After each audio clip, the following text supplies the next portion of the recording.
Welcome to a live recap episode of the Daily Thunder podcast. Here with you today, Cray and Ryan Woods. Hey, Ryan. How are you, man? I'm doing pretty good. I thought it was going to be a snoozer of a game in Washington, and it was not quite a snoozer. Kind of annoying, honestly. Interesting Game of the interesting final game. margin. Yeah, Duet. interesting game. Interesting. Yeah.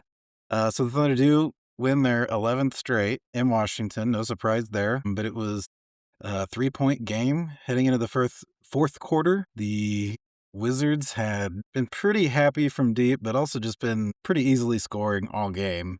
It was 99-96 Thunder after 3 quarters. Thunder do pull it out pretty easily, shut the Wizards down basically to open the fourth quarter. I don't think they scored their fourth point until it was past halfway over.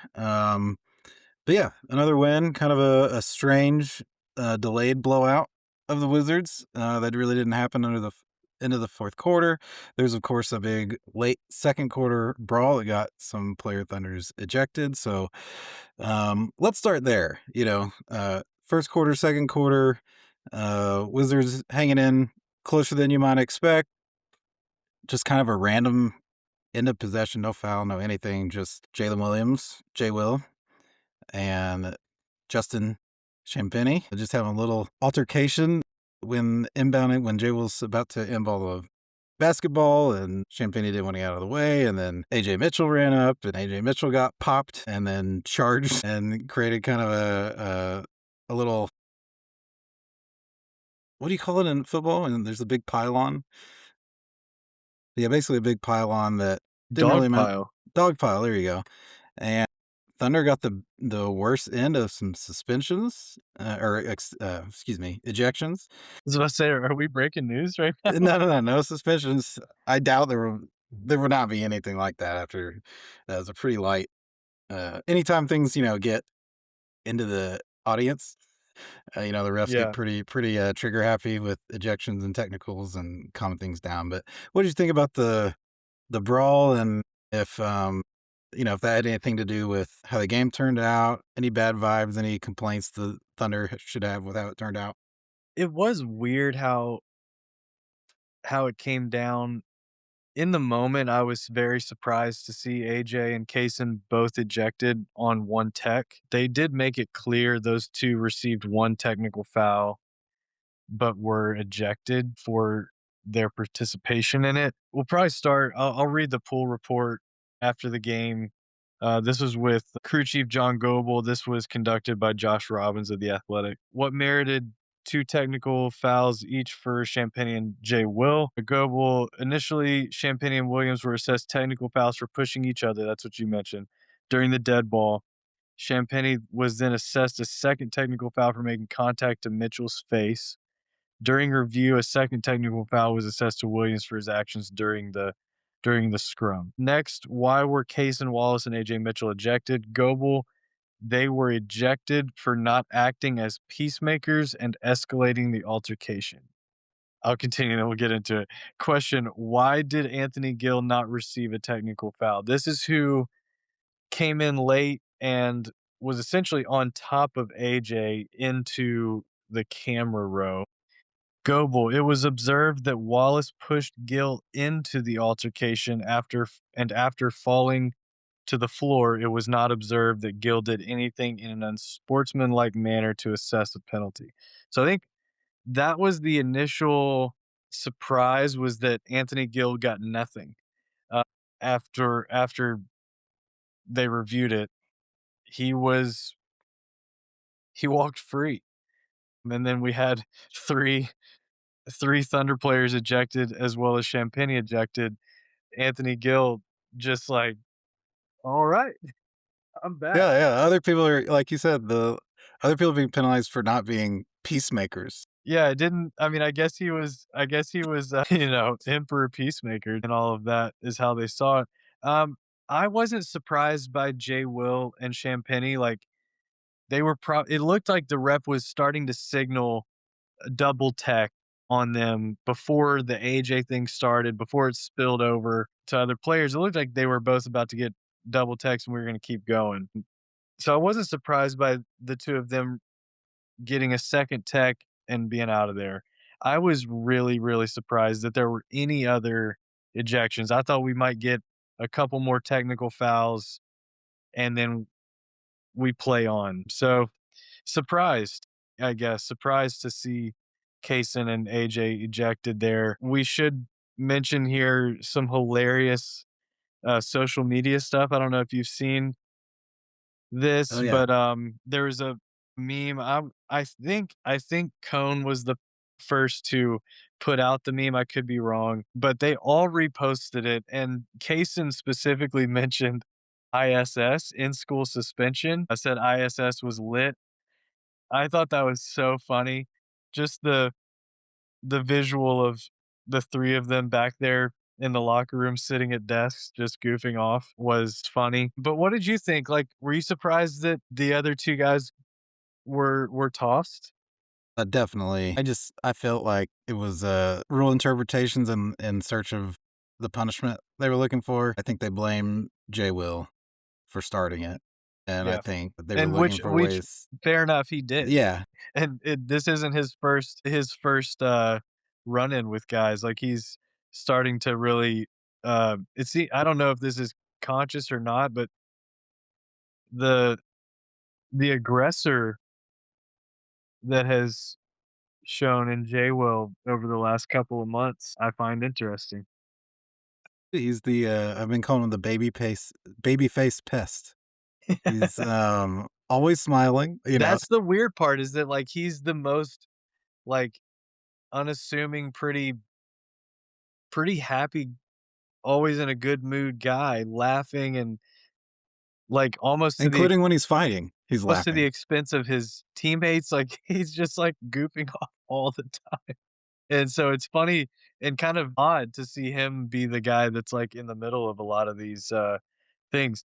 I did see Royce mention, like, I guess it was Champagny that kind of he put his hand in AJ's face and got tossed, and, like, that's exactly what Jokic did to J. Will, a couple weeks back, and it seemed like Jokic was given the leash of, like, well, yeah, he gets to react to what had happened, and yet AJ was it happened to AJ, and AJ wasn't even allowed to react, and I don't even know that AJ, like, was able to get in even a push on Champagny after it happened because things were a ref got in there and took Champagny out of the play. I don't know, just a weird play, and for as long as they went and looked at it, I'm just surprised that they came away with the ruling that they did with AJ and Kaysen.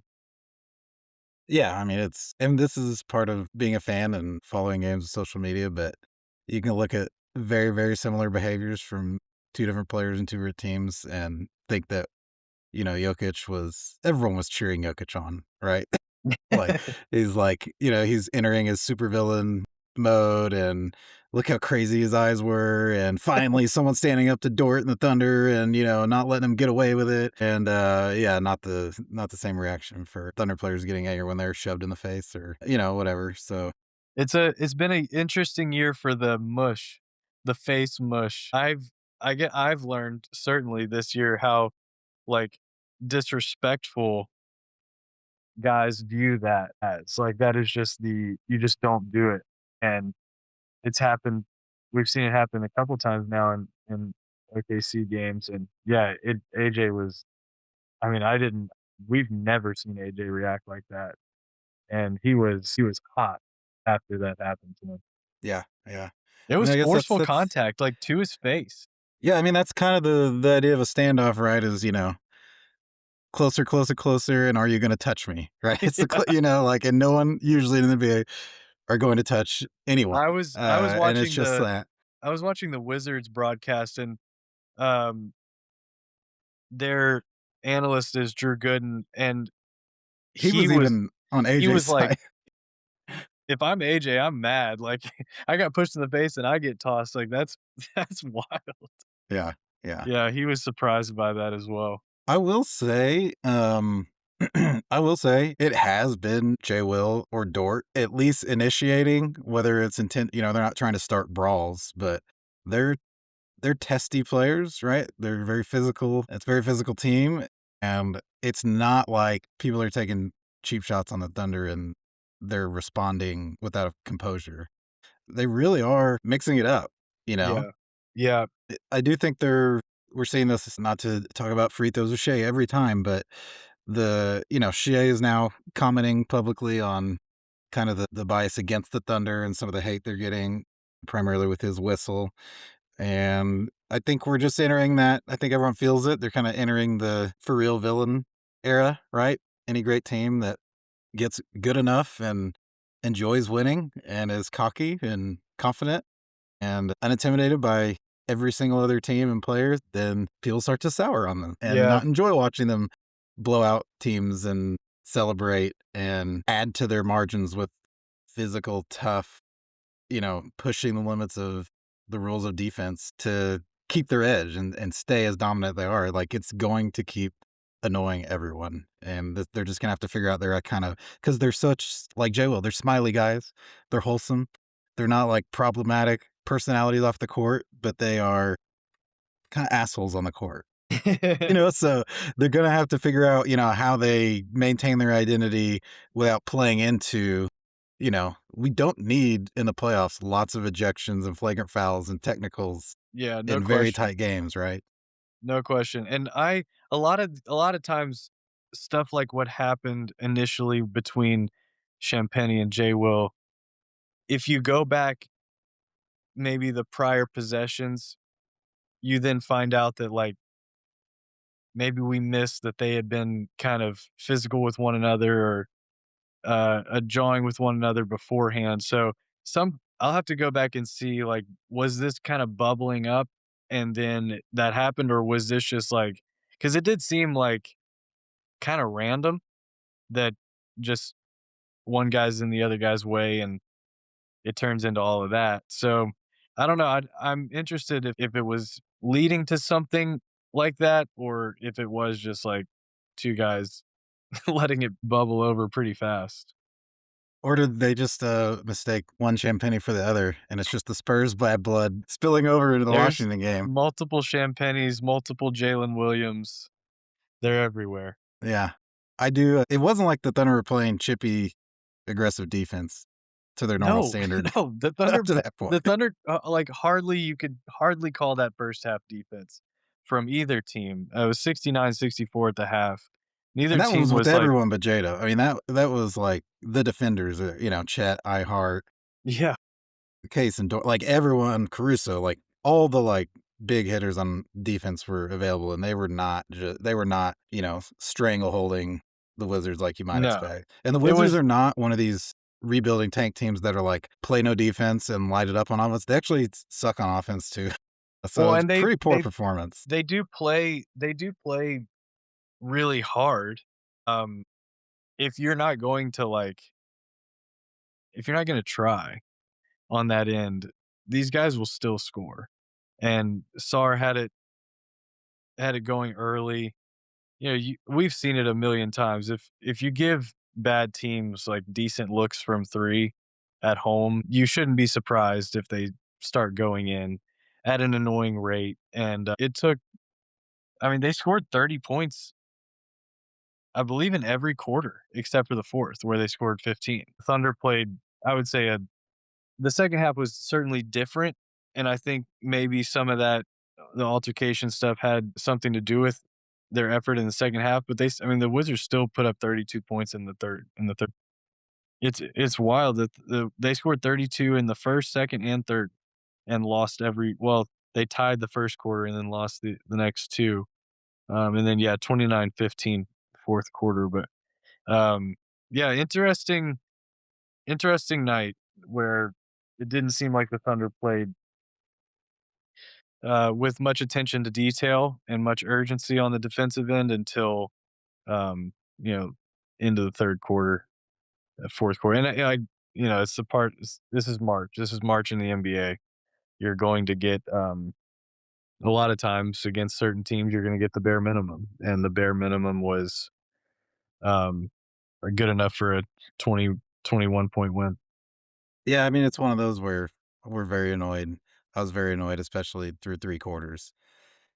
They won by 21. The other team shot almost 50% from 3 through those first 3 quarters. They won by 21. Like, like, it's not a And it's a technically on yeah, it's a paper tank. bad I don't think performance. either team walks away disappointed with the result. I'll say that. Um, this is a team in Washington that is very much trying to improve their lottery odds. I will say quick shout out, you mentioned, Sarr had a pretty good game. Yeah, he's good. Tristan Vukcevic, I see you. He's got some fun highlights, actually. Quite the modern, humongous, slow-footed big that is Mhm. multi-tooled. My favorite play was when he looked like he was gonna do, like, a flashy I heart, above the break handoff to a guard shooter, and it looked like he was gonna hand off behind his back and instead dribbled it. Yeah, Reverse dribble through the yeah. legs behind the back for I don't think he finished the playoff, but, fun player, of course, Koulibaly looked awesome. Looked like, uh, I'm sure we're hoping he would look sooner in his career, and I haven't followed him super closely, but, definitely tooled, right? But then Huge. for the Thunder, I would say, the MVP would be Shea as always, just scoring just so easy, so easy. We got another 40 burger. And then I would say a close number 2 would be Isaiah Hartenstein, Incredible game, just incredible dominating game. the paint. Yeah, what did you think of Hartenstein's performance? I meant to mention this after the Nets game, but I don't think it's I think it's clear he's not 100% Hardenstein. Um, it's just been a tough year in and out of the lineup, but they can repeat as champions with this level of Hardenstein. I don't think he has to reach more than where he's at right now. That like right now, I think is good enough for them to repeat. He is uh he's in a great rhythm as a defender.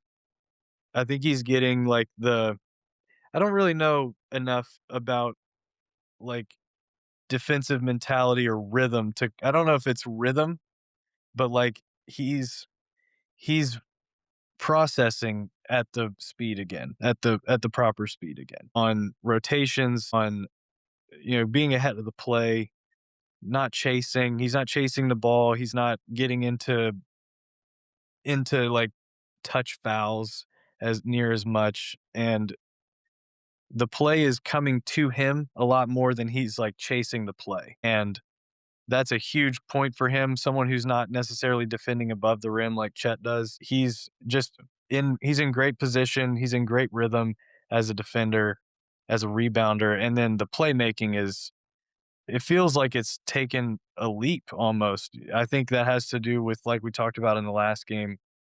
He's getting to play with both snipers at the same time, and it's really highlighting how good of a passer and screener he can be. And again, we're seeing that Hartenstein to Chet connection come back, especially in that lineup. Again, that lineup doesn't even have Shea in it most of the time. We actually, the ejections forced that lineup on the floor. That's what started The silver the second lining. half. I You was like, were, "Yes, yeah, toss him, go for it." I knew you were stoked. I thought about you when we started the second half, but I'm just loving his floor game and how he's moving around. It's just great to see him out there moving with freedom again, with pop again, where it doesn't look like he's out there protecting himself from like further injury.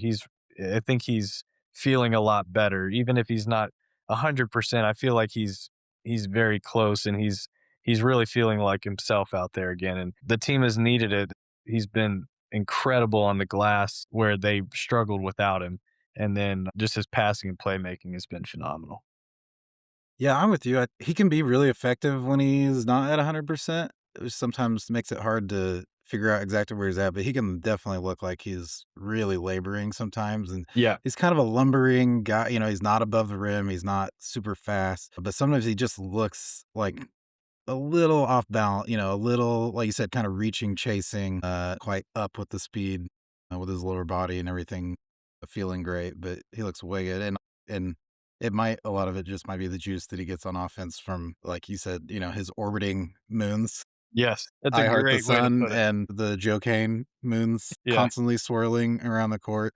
Yeah, so we got more good returns out of that. Of course, I heart 9 points, 1 point short of the triple double, and I saw J Dub just brutally mocking him on the post game, just taking over the and post game to I criticize him for not getting a triple dub. the J-Dub comments are hilarious, but it is important that Hardenstein starts to hit free throws again, 'cause Mhm. it this whole year has been a real struggle, and I think I don't really know what else to attribute it to other than the injury, because last year wasn't like this at all. Yeah, he was a much more reliable free throw shooter last year, so I'm hoping that the further we go and the further he gets away from that injury, that he's able to gain some confidence back at the free throw line, because that will matter. That will definitely matter.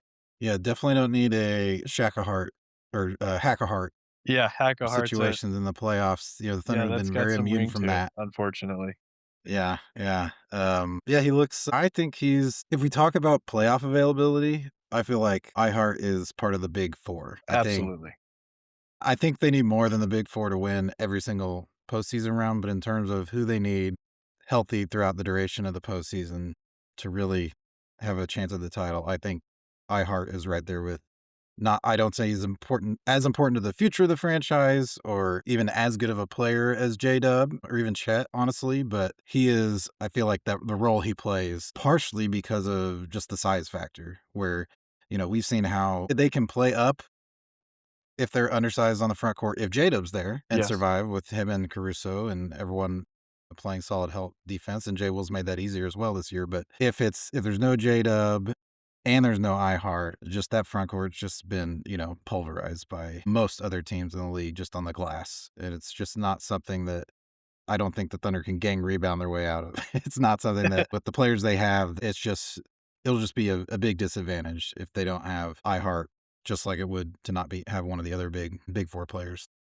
And I do wanna shout out Kenrich after this one, who didn't play at all in the first half and was likely only played in that game because of the ejections, but I was I was texting with Brandon early in the 3rd, and I was like, "I guess they're gonna have to take one of these bigs like Hartenstein or Chet off the floor pretty soon, because they don't have anyone behind these guys." And then I was like, "Well, I forgot about Kenrich again." Me too, I always do. He's so reliable and so good when he plays, and yet he can also often be the forgotten man with how good Jay Will has been this year, and they just haven't needed him on a nightly basis. So seeing him come in and give good minutes, I thought Yeah, was really impressive.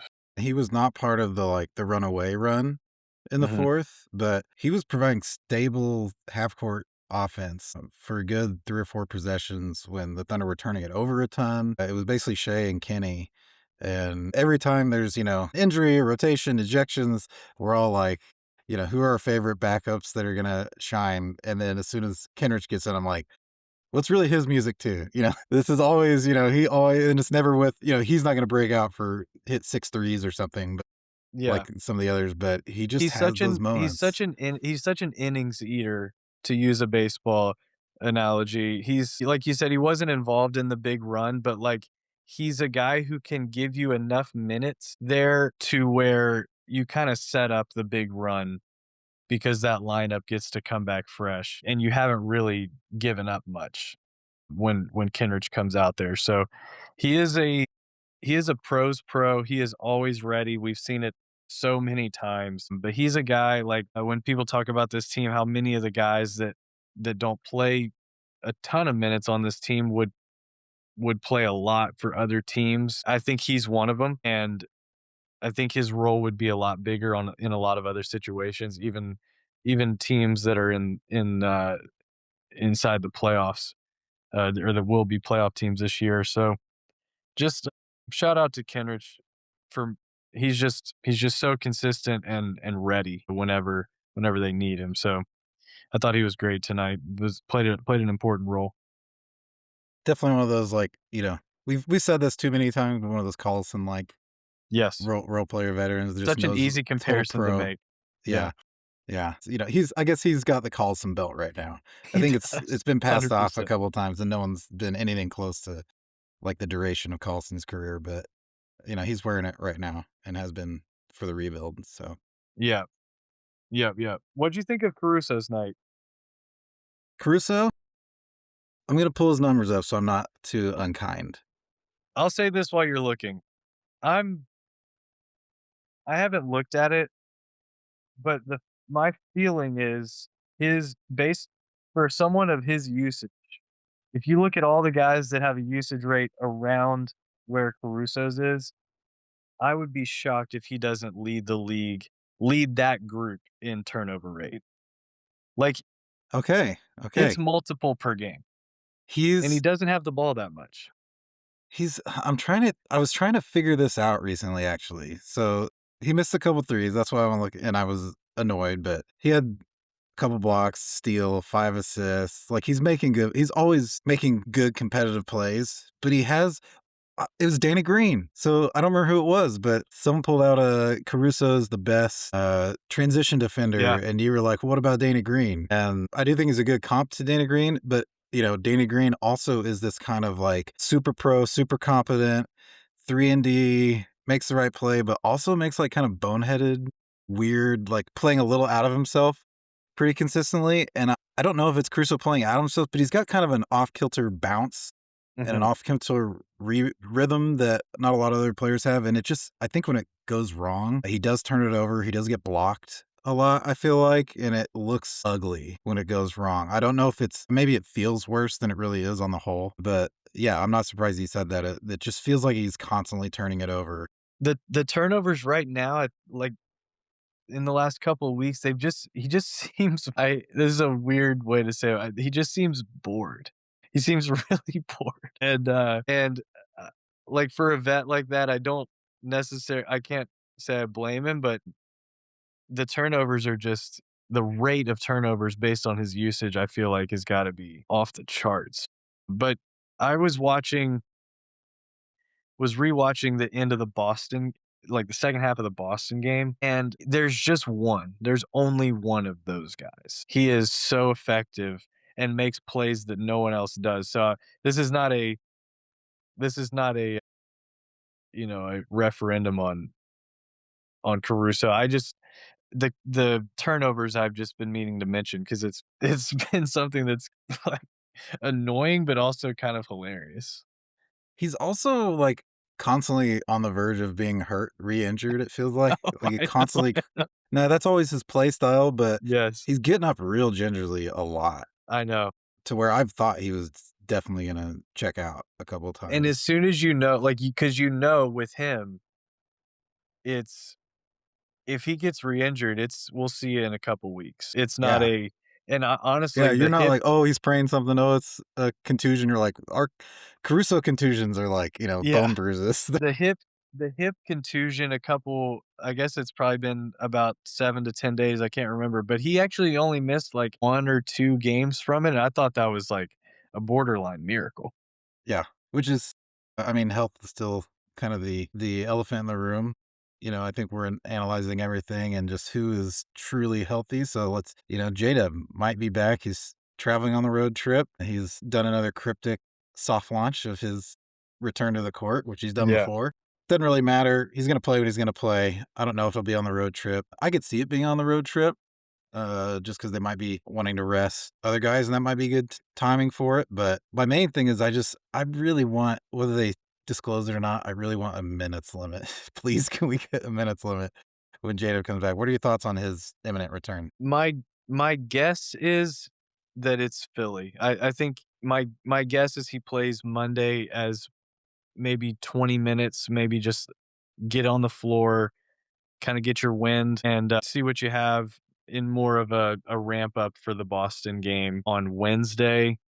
But, yeah, it does feel like it does feel like Boston's he's pretty high very close. intensity, I think, Yeah. first game back. I Yeah. I just that's why I kinda feel like with given his, like, Instagram post, and even today, Hardenstein at the end of the Gallo interview asked J-Dub, like, "Are you gonna play basketball soon?" And he said I think he said demon back soon, but I do think it's soon, like, could be Monday. I wouldn't be surprised at all if he played Philly as a game to ramp up for Boston.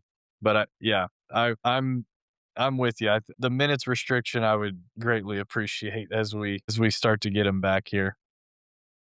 He could shoot. I mean, he can shoot 30% the rest of the way. And not that we don't have a flag in his wrist and his recovery, but he just will be. I just feel like they'll be fine if he's just healthy. Yeah, Even if the thing I the thing we learned during as they were coming back to that Phoenix game, and some comments he made after the Phoenix game and during All-Star break of, "I've been able to shoot, extensively for the first time in so long," that I guess just I was really encouraged by how positive he felt about the wrist, that I don't think we're dealing with a wrist thing anymore. It's been almost a year since he injured it. Like, we're like at 11 we're like 11 and a half months removed from, I think it happened on April 9th. So yeah, long year I'm for that poor I'm wrist. I'm pumped for him in that he seems to be past the injury and the operation, the second operation, the pain level. Like, I'm excited for him because I know that was a nagging, really annoying thing to just be in pain and wonder, like, am I just gonna have to live with this thing hurting forever?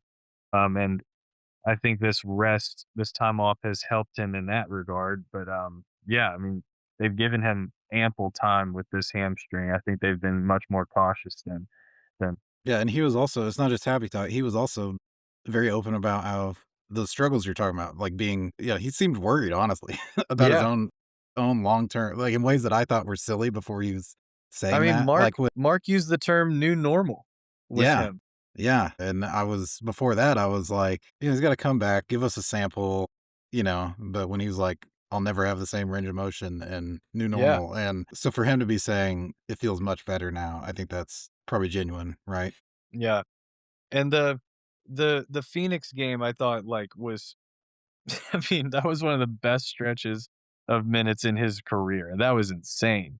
So my So, fun fact for J-Dub is with that game, it had put him ahead of his last couple games, but he's got a rough shooting chart this year, but he was shooting better for this year from 3 than he did last postseason. So interesting. the Thunder survived with him on the injured, shot up wrist all last postseason, and he came back, of course, looking like, well, it wasn't fixed in a way that he could shoot, but his volume was way down. But yeah, I do think there's enough indication that he doesn't need to be the most lights out version of Jada in his career from 3, but I think he's okay enough to be the kind of playmaker and spacer as needed with the way everyone else is playing And in the like we playoffs. talked about after the last game, I just wanna see them handcuff his minutes to Shea for a little bit. Like, keep keep him out there with Shea, and let those 2, let them find, the buttons again, and let them remember the places and the speed and the footwork of, like, the stuff that they do really well together.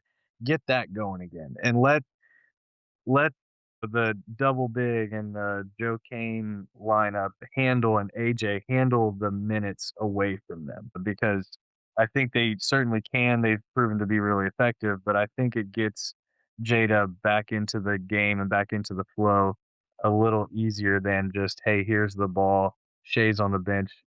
Remember how you used to do this, do it again. I think they can probably alleviate some of that because AJ's back and you've got a lineup that you've really found to be really effective. Yeah, I'd say number 1, AJ, and then number 2, some of the kind of 2-man, 3-man stuff that's been made possible through both Isaiah Joe's improvement and the acquisition of McCain. The pressure is off a little bit on J-Dub needing be that staggered. Now, I still think long term, he's the kind of wing, body, size, skill that is preferable to be number 2, even to AJ, and the kinds of court space he can eat up and the plays that he can make and get to and whatnot.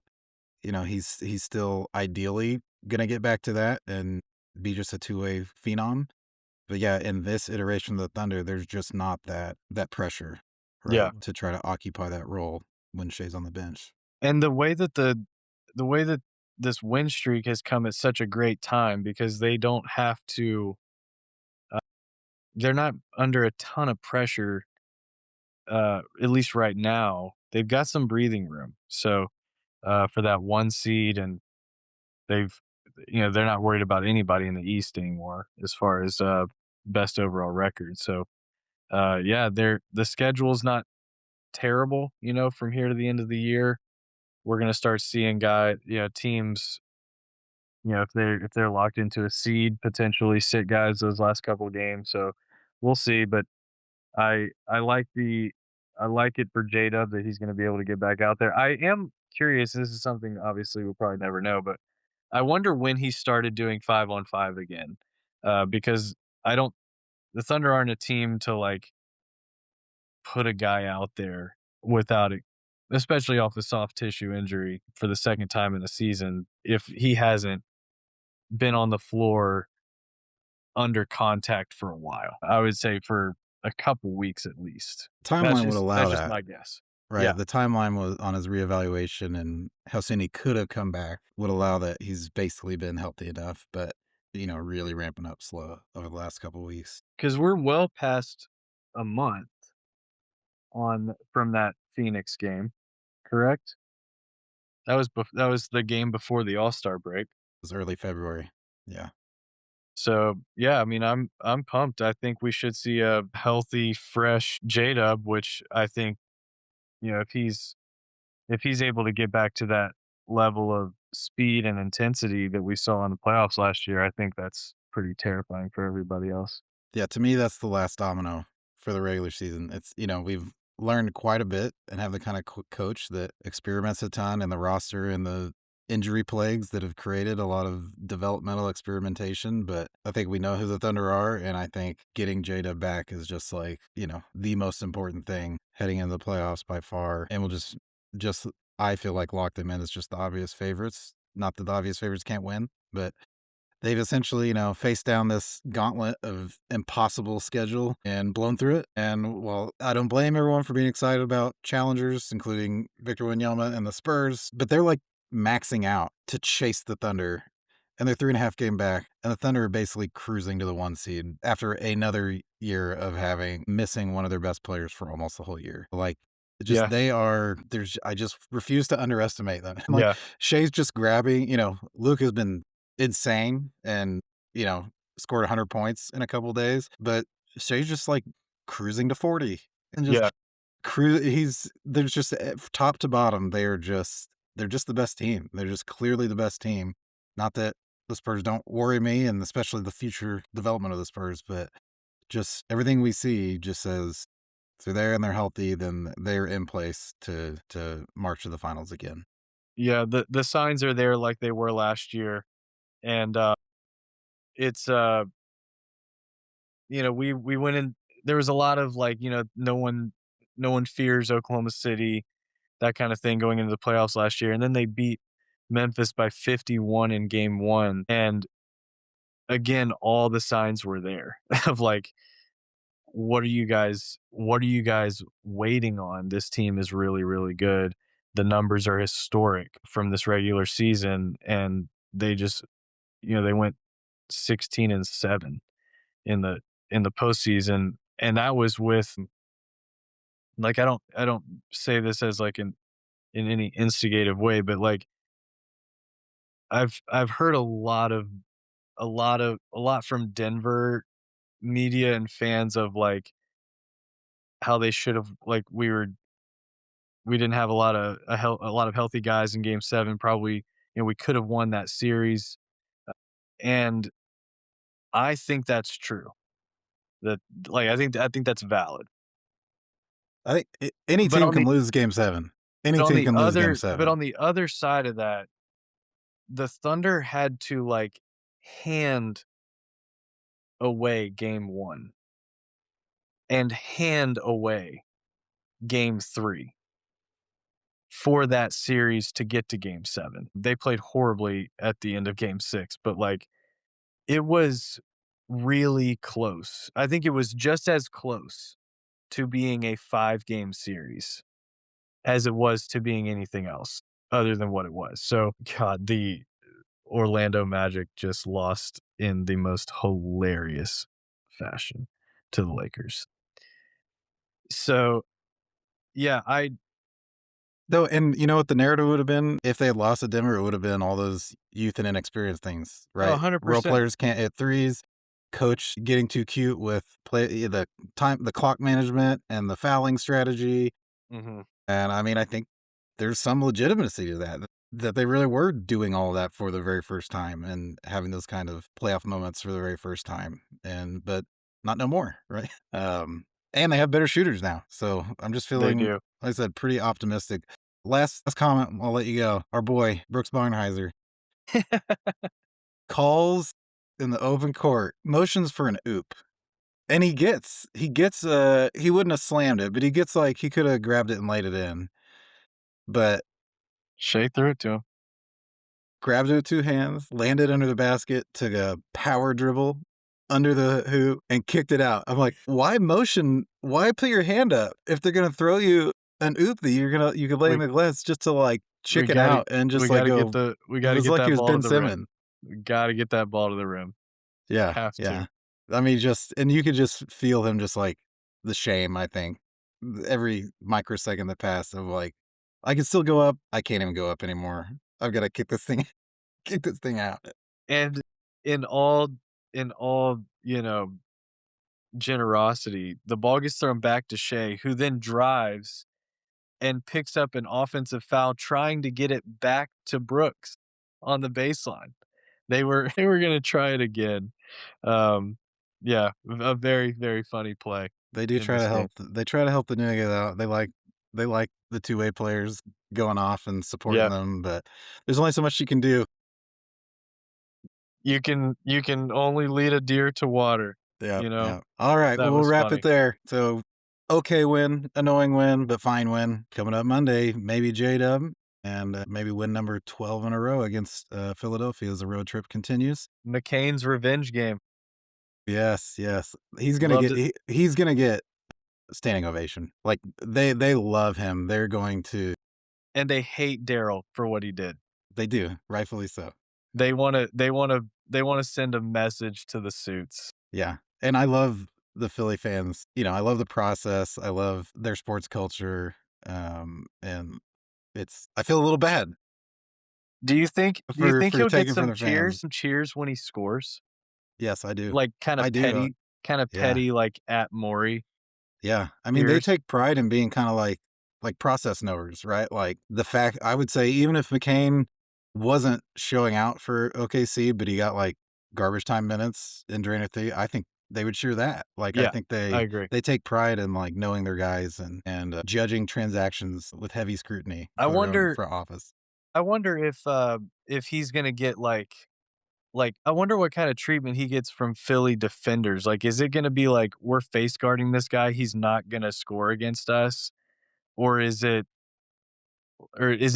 just not the vibe and McCain is liable to go for 30? I'm very curious how that plays out because Well, I have you think the seen their Thunder are comment? gonna Like the try and get in the players ball. themselves have been open about the trade bumming them out. Yeah, Like they they have. haven't like come after Maury, but unprompted Mhm. Maxey has been, like, pointed to the trade of being like, "It's been tough staying motivated because we missed Jared and we didn't get better. We just sent away Jared and we loved him and he was awesome. We watch him now. The players are watching him and cheering for him." So, I don't think there'll be a lot of, like, older brother tough defense. They're not gonna, Yeah, like, they're not gonna, like, let him score charity points, but I could see him going off for sure. would love to see it. I'm excited. I'm excited. Philly We'll on root for Monday. it. So hopefully Jade will be available and anyone else in his way will get ejected or, unrest or something so that we can. Yeah, yeah. A true watch this space situation. Well, this has been a recap. on the Daily Thunder podcast. Stay tuned next week for the big weekly show that we always do. And check out dailythunder.com for all the rest of your coverage. Take care.